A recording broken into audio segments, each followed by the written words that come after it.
তিনি দীর্ঘদিনের প্রবীণ রাজনীতিবিদ, সাংসদ হিসাবেও তিনি কাজ করেছেন। যদিও তার পরিবারের সাথে শ্যামাপ্রসাদ মুখোপাধ্যায়ের সম্পর্ক ঘিরে যে চর্চা, তা প্রথম কার্যত এই রাজ্যে প্রকাশ্যে নিয়ে আসেন দেশের প্রধানমন্ত্রী নরেন্দ্র মোদী। পশ্চিমবঙ্গের পালাবদলের পর সেটি আরো অনেক বেশি চর্চায়।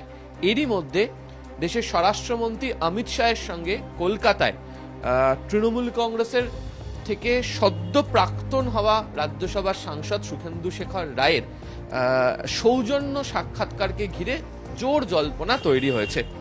আপনার সাথে অমিত শাহের কলকাতার সৌজন্য বিল্ডিং এর সৌজন্য সাক্ষাৎকার নিয়ে একটা জল্পনা তৈরি হয়েছে। সাক্ষাৎকারটা কি নিছকই জল্পনা, নাকি কোনো রাজনৈতিক তত্ত্ব খুব শীঘ্রই জানতে পারা যাবে এর মধ্যে দিয়ে?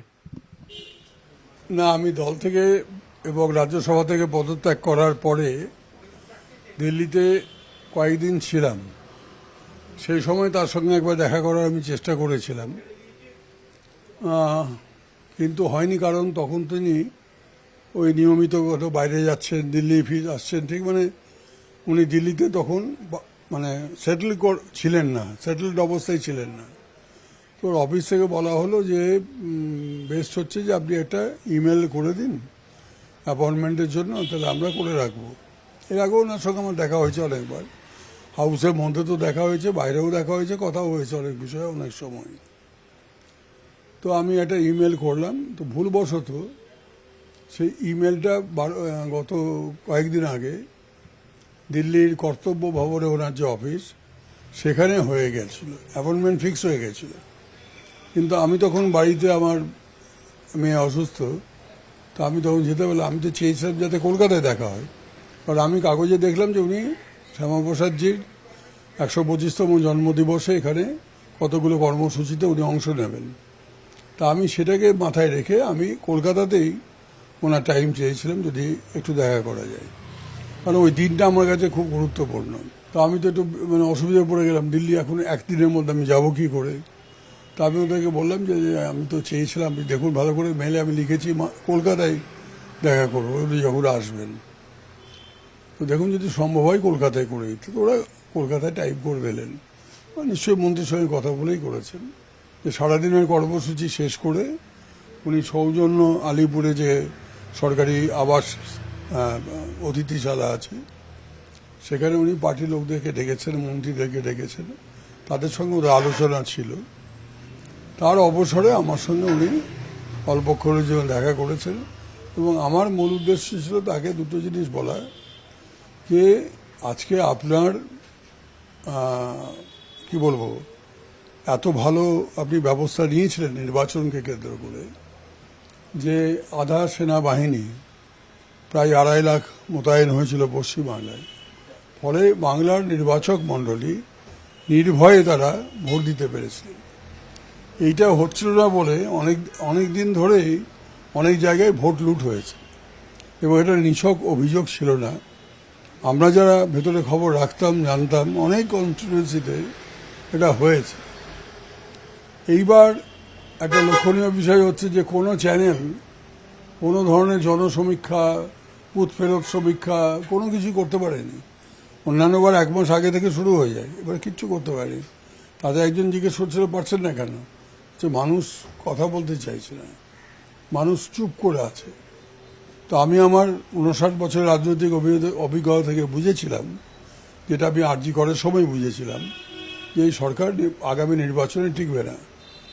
কারণ আরজি করের তুমি যদি হিসেব দেখো, 3 মাস আগে বা 4 মাস আগে, মে মাসে 2024-এর এপ্রিল মে মাসে লোকসভা নির্বাচনে 42টা আসনের মধ্যে 29টা আসনে তৃণমূল কংগ্রেস জয়লাভ করেছিল। যদিও তাতে জল ছিল না, তার 4 মাসের মাথায় সমস্ত বাংলার মানুষ রাস্তায় নেমে গেলেন, রাত জাগছেন। একদিন নয়, দুদিন নয়, সপ্তাহের পর সপ্তাহ 4টে শব্দ, বিচার চাই আর রিক্লেম দ্য নাইট, আমরা বিচার চাই। এটাই ছিল মানুষের ultimatum to Trinamool Congress government. এবং যে প্রক্রিয়াতে এই বিচার তো দূরের কথা, সমস্ত প্রমাণকে লোপাট করা হলো।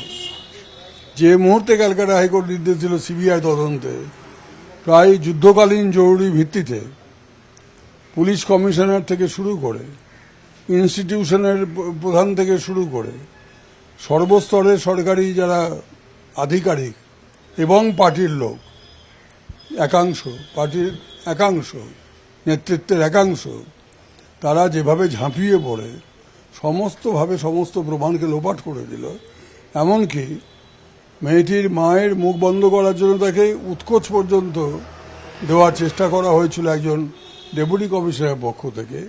এরকম নারকীয় নির্লজ্জ হত্যাকাণ্ড এবং সরকারি যে পদক্ষেপ ভারতবর্ষে আর কোথাও হয়েছে কিনা আমার জানা না, অন্তত বাংলায় হয়নি।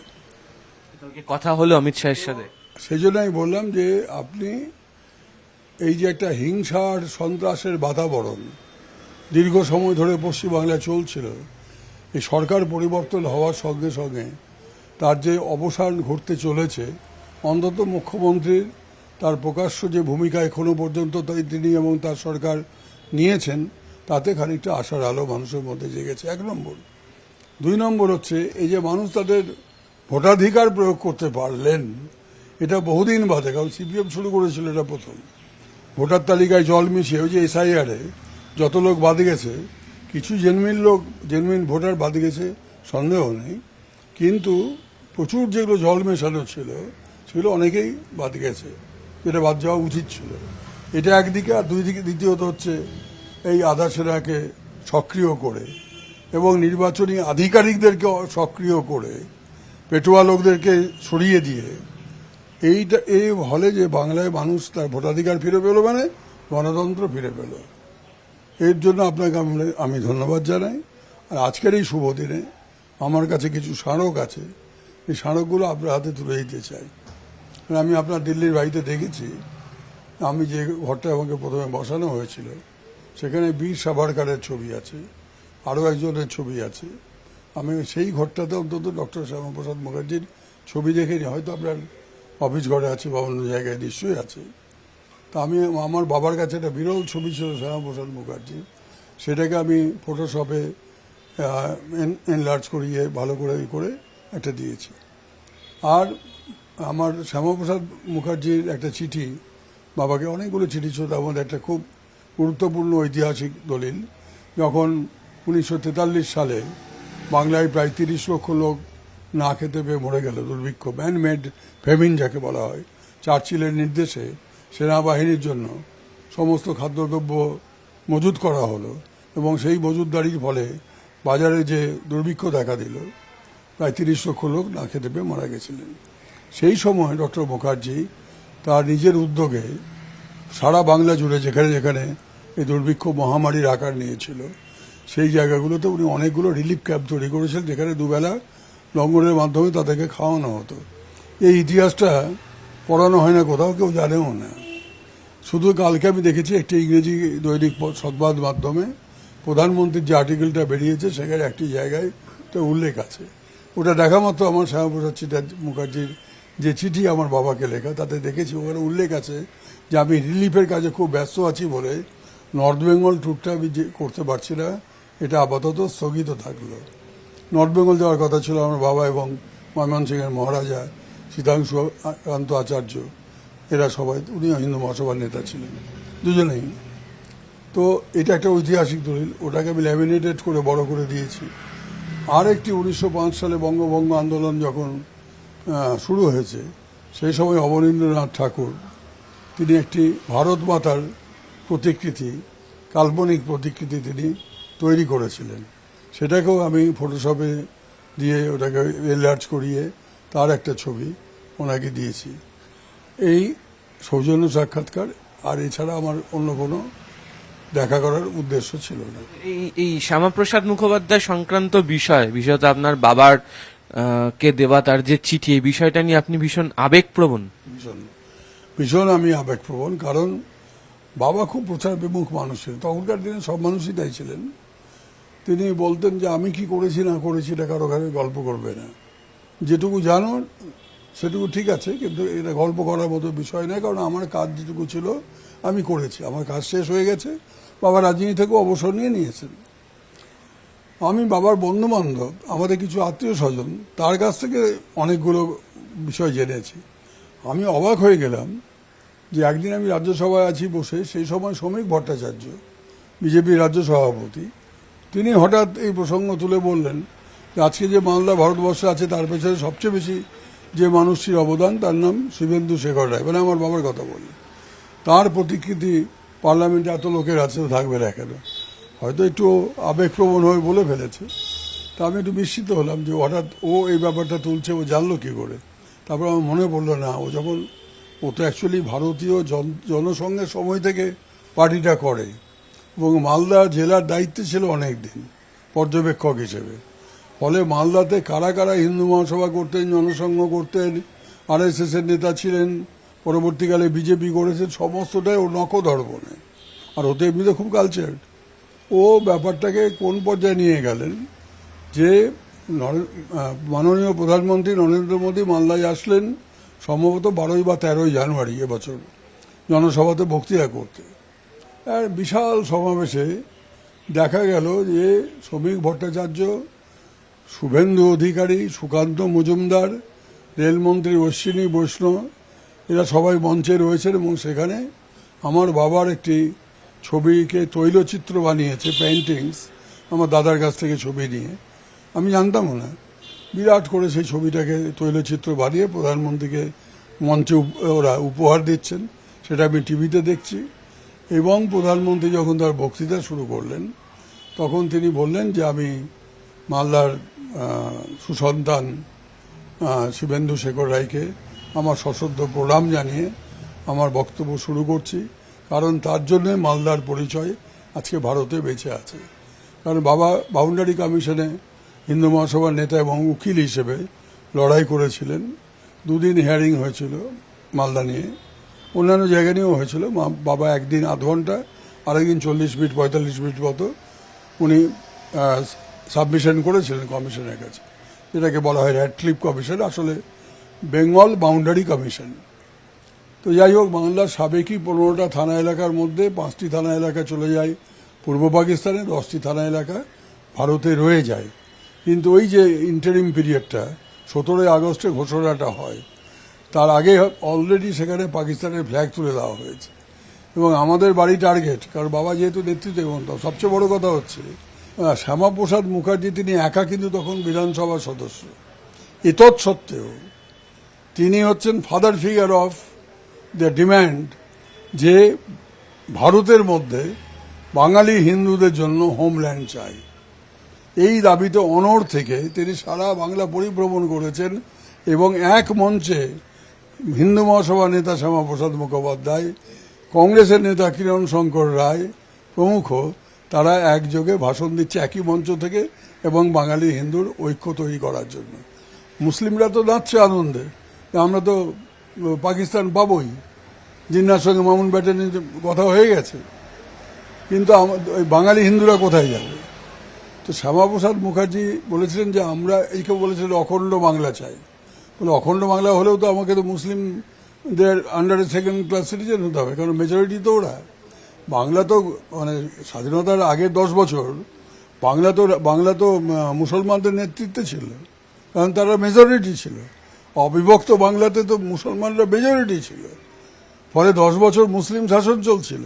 তারপরে 46-এর দাঙ্গা কলকাতায়, তারপর নোয়াখালী, তারপর ঢাকা এবং বিভিন্ন জায়গায় যে দাঙ্গা হলো, তাতে যেভাবে অত্যাচার হলো, যেভাবে নরসংহার হলো, তাতে তো হিন্দুদের কোনো বেঁচে থাকার কোনো মানে অবস্থাই ছিল না এরকম একটা। সেই অবস্থায় দাঁড়িয়ে হিন্দু মহাসভা এবং কংগ্রেসের ঐক্য তৈরি করে শ্যামাপ্রসাদ মুখোপাধ্যায়ের নেতৃত্বে জেলায় জেলায়, যেমন আমাদের জেলায় আশুতোষ চৌধুরী, শিবেন্দু শেখর রায়, কংগ্রেসের MLA রামহরি রায়, এরা সবাই, আরও অনেকে ছিলেন, আমি সবার নাম এখন মনে করতে পারছি না, কিন্তু এরকম অনেক মানুষ, এই যে মহারাজ কুমার মানে ময়মনসিংহের মহারাজা সীতাংশুকান্ত আচার্য, এরকম অনেকে ছিলেন যারা এই দাবিতে শ্যামাপ্রসাদের নেতৃত্বে তারা এটাকে এগিয়ে নিয়ে গেছিলেন। এই যে মানে আবেগ, পারিবারিক সংযোগ আপনাকেও কি আগামী দিনে এই পথেই পরিচালিত করবে? দেখো, হিস্ট্রি রিপিটস ইটসেলফ, একটা কথা আছে ইংরেজিতে, অর্থাৎ ইতিহাসের পুনরাবৃত্তি ঘটে। আজকে সেই সিচুয়েশন নেই, সিচুয়েশন পাল্টে গেছে। কিন্তু যদি আমি অন্যভাবে ব্যাখ্যা করি যে আমি 59 বছর ধরে রাজনীতি করছি, আমার চেয়ে সিনিয়র রাজনীতিবিদ বামফ্রন্টে হয়তো বিমান বোস এর মতো কিছু মানুষ আছেন যারা আমার চেয়ে সিনিয়র। আর যদি অন্য দলে ধরো তাহলে তৃণমূলে সৌগত রায় আছেন, শোভনদেব চট্টোপাধ্যায় আছেন, সুদীপদা আছেন। এরা ছাড়া আমার চেয়ে বোধহয় সিনিয়র আর কেউ নেই যারা রাজনীতিতে এখনো আছে। তা এই 59 বছরে আমার যেটা অভিজ্ঞতা, আমি বাল্যকাল থেকে চলবে না, ভেঙে দাও গুড়িয়ে দাও, জ্বালিয়ে দাও পুড়িয়ে দাও, এই স্লোগান শুনতে শুনতে আজকে বুড়ো হয়ে গেছে। 3টে জেনারেশন, তাদের বেশিরভাগ যাদের সুযোগ ছিল তারা বাংলা ছেড়ে পালিয়ে গেছে অন্যত্র কর্মসংস্থানের জন্য বা অন্য কোনো সুযোগ সুবিধা পাওয়ার জন্য। 34 বছরের বাম শাসন, তার আগের 4 বছর প্রথম যুক্তফ্রন্ট এবং দ্বিতীয় যুক্তফ্রন্টের কমিউনিস্ট শাসন এবং 15 বছরের তৃণমূল শাসন, সব মিলিয়ে প্রায় অর্ধ শতাব্দীরও বেশি সময় ধরে যে রাজত্ব আমরা দেখলাম, আমি অন্তত দেখেছি, তাতে বাংলা আমার মতে মরুভূমিতে পরিণত হয়েছে। সেখানে যদি বাংলার মানুষ তাদের সম্মিলিত রায়ের মধ্য দিয়ে আজকে প্রথমবারের জন্য বাংলার ইতিহাসে, বাংলার স্বাধীনতা, আমরা যদি সংবিধান থেকে ধরি, আমাদের টাইম লাইন 1950 সালে সংবিধান গৃহীত হয়েছে, সেই সময় থেকে আজ অবধি এই যে দীর্ঘ সময় প্রথমবার বাংলার মানুষ ভারতীয় জনতা পার্টিকে ক্ষমতায় এনেছে। এবং এই ভারতীয় জনতা পার্টি যদি সেই মরুভূমিতে মরুদ্যান তৈরি করতে সফল হয়, সেই আশা এবং সেই বাসনা নিয়ে তো বাংলার মানুষ পরিবর্তন এনেছেন। আবেগ ছাড়া রাজনীতি হয় না, আবেগটা হবে মানুষের প্রতি আবেগ। মানুষের, আমি আরজি করার সময় ভারতবর্ষে 800টা এমপি, আমি ছাড়া কেউ ধর্ণা দেয়নি রাস্তায় নেমে, আমি ছাড়া কেউ বলেনি যে পুলিশ কমিশনারকে এবং প্রিন্সিপালকে কাস্টোডিয়াল ইন্টারোগেশন করতে হবে। ভারতবর্ষে তো 800টা এমপি ছিল, আমি ছাড়া দ্বিতীয় কেউ বলেনি। আমি বলতে পারলাম কোন সাহসে? কারণ আমি জানি যে আমি এই পাপীদের সঙ্গে আমি থাকবো বলে আমি ডিসিশন নিয়ে ফেলেছি। কিন্তু সবটারই একটা সময় এবং সুযোগের জন্য অপেক্ষা করতে হয়। যারা হাজার হাজার বেকার ছেলেদের কাছ থেকে, লাখ লাখ বেকার ছেলেদের কাছ থেকে যারা টাকা নিয়েছে, কেউ মায়ের গয়না বিক্রি করেছে, কেউ জমি বিক্রি করেছে, করে ঘুষ দিয়েছে, ঘুষ দিয়ে চাকরি পেয়ে সেই চাকরি চলে গেছে, এই পাপের ভাগী আমি হব কেন? মেয়েদেরকে ডেকে, ওই যে আজকে দেখছি একটা মেয়ে বলছে আমাদেরকে সন্ধ্যেবেলা ডেকে বাড়িতে নাচ করতে, তো মদ খাইয়ে আমাদেরকে নাচতে বলতো। এগুলো তো টিভিতে দেখছি, আমি তো জানতাম না যে এই জায়গায় পচনটা এইরকম ধরেছে। যে একটা 15 বছর কালীঘাটের থানার ওসি ছিল, তাকে এসিডিসি বানিয়ে দেওয়া হলো, এবং তারপর কাঁদিতে দেখা যাচ্ছে জয়পুর প্যালেসের মতো একটা মার্বেল প্যালেস তিনি বানিয়ে ফেলেছেন। বাড়িতে রানওয়ে পর্যন্ত বানানো যায় এতখানি জায়গা। পুলিশের চাকরি করে এত সম্পত্তি করা যায় নাকি? তো করাপশনটাকে ইনস্টিটিউশনালাইজ করা হলো, প্রাতিষ্ঠানিক রূপ দেওয়া হলো ভ্রষ্টাচারকে। কবে থেকে শুরু হয়েছিল? কালকে থেকে? পরশু থেকে? 2011 সালে ক্ষমতায় আসার পরেই, পরের বছর 2012 সালের মার্চ মাসে ওই কালিম্পংয়ের ডেলো রিসর্টে কাদের সঙ্গে কার মিটিং হয়েছিল? কারা সেই মিটিং আয়োজন করেছিল? কি কোন মহান উদ্দেশ্যে সেই মিটিংটা হয়েছিল? আমরা কি ঘাসে মুখ দিয়ে চলে নাকি পেটে কালি কলমের আচরণ নেই? বলবেন যে তখন কেন প্রতিবাদ করেননি? তখন প্রতিবাদ করার মতো সুযোগ আসেনি, গলা টিপে মেরে ফেলবে। একটা, আমি তো সব টার্গেট। আমি এই আরজি করার পরে আমার সঙ্গে যখন ওরা সন্ধি করলো, আমি তো, ওরা তো আমাকে লালবাজারে একদিনে 2বার ডেকে পাঠিয়েছিল। আমি তখন অসুস্থ, আমি যাইনি, মেডিকেল সার্টিফিকেট পাঠালাম, দ্যাট ওয়াজ নট কনসিডার্ড। তখন আমি বুঝলাম যে বদ মন্তব্য। সেকেন্ড নোটিশ পাঠিয়ে আমাকে বলছে 5:30টার মধ্যে আসো, হুইচ ওয়াজ ফিজিক্যালি ইম্পসিবল। আমি হাইকোর্টে গেলাম, তখন আমার সাথে সন্ধি করলো। তারপর আমাকে বলছে যে আপনি ক্ষমা চেয়েছেন। কখনো না, আমি জীবনে এমন কোনো কাজ করি যে আমাকে কারো কাছে ক্ষমা চাইতে হবে। আমার কোনো ভাই তারা রাজনীতি করে না, হ্যাঁ, আমরা হাম্বল লাইফ লিড করি, আমরা কারো কাছে ক্ষমা চাওয়ার লোক না, আমাদের ডিএনএতে সেটা নেই। My father was A freedom fighter, পৃথিবীর শুদ্ধ লোক জানে যারা বাংলার লোক। তো যাই হোক, তো আমি আমার ব্যক্তিগত ব্যাপারে যেতে চাই না। কথাটা হচ্ছে যে আবেগ, যে আবেগের কথা বলছো, এই আবেগ থাকবে। মানুষের যদি দুঃখ কষ্ট বুঝতে হয়, তাই তোমার যদি হৃদয়ে আবেগ না থাকে, সেই জায়গাটা যদি পাথর হয়ে গিয়ে থাকে, শুকনো হয়ে যায়, তুমি রাজনীতির জন্য ফিট নও, তুমি বেঁচে থাকার জন্য তো ফিট নও। আজকে 59 বছরের পরে আমি যখন দেখছি যে মানুষ একটা নিঃশব্দ বিপ্লব ঘটিয়ে দিল, আজকে যে ইলেকশনটা হচ্ছে নিঃশব্দ বিপ্লব, কেউ বুঝতে পারেনি।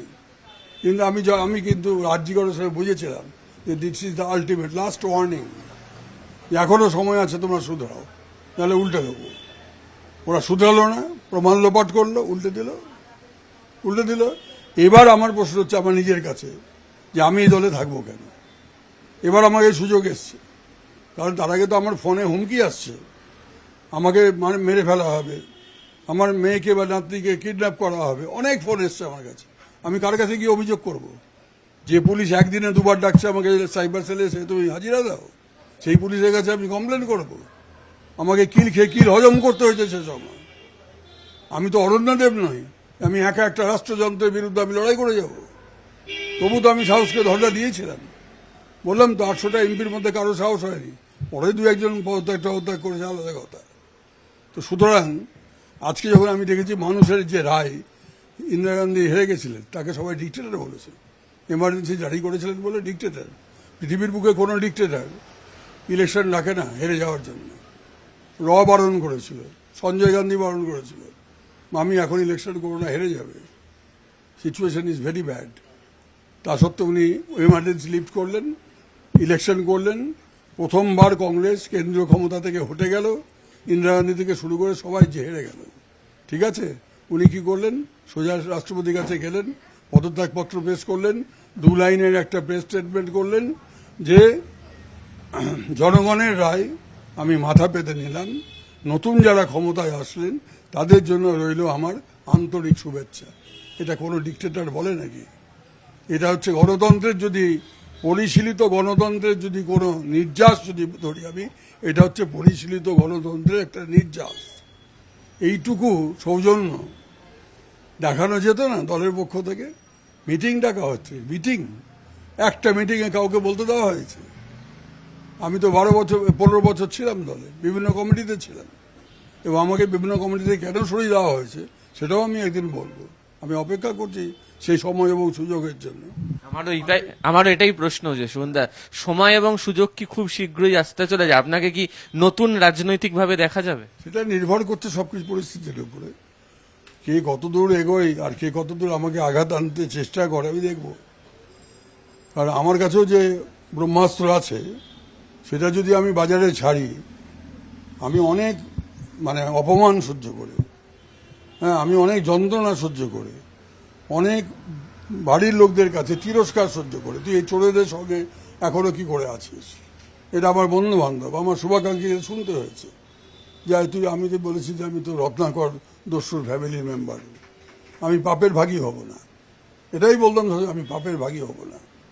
আমাকে কেউ আঙুল তুলতে পারেনি, আজ অব্দি জীবনে পারবে না, কারণ আমি কোনো পাপ করিনি। তবে হ্যাঁ, পাপীদের সঙ্গে ছিলাম, এটা একটা পাপ, এটা একটা পাপ, তার প্রায়শ্চিত্ত আমায় করতে হবে। তো তার প্রায়শ্চিত্ত করতে গেলে আজকে নরেন্দ্র মোদী এবং তার মন্ত্রিমণ্ডল, তার ভারতীয় জনতা পার্টি, তাদের যে লক্ষ লক্ষ, সবচেয়ে ওরা যেটা দাবি করেন এটা তো সত্যি, বিদেশেও তো ওদের প্রচুর সাংগঠনিক ক্ষমতা আছে, শুধু দেশে না, দেশের বাইরেও।